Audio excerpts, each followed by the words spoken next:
Good evening again, folks.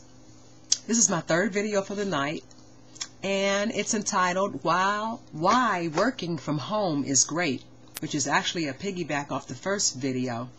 It's very short, but for me, working from home boils down to time, and of course, income. 1. Working from home is great because it allows you to set your own hours.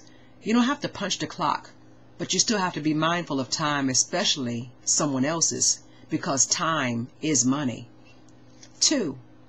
Not only can you set your own hours, but if you put the time in to become an expert in your business/niche, people will seek you out, and it could become very lucrative for you.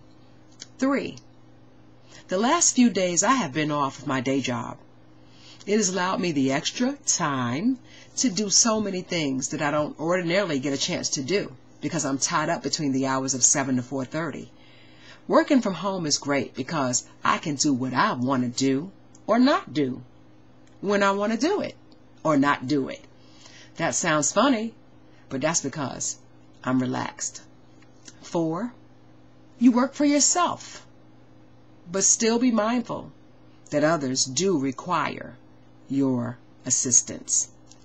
Brief, short, and to the point, but that's why, or some of the reasons why, I work from home. Be blessed.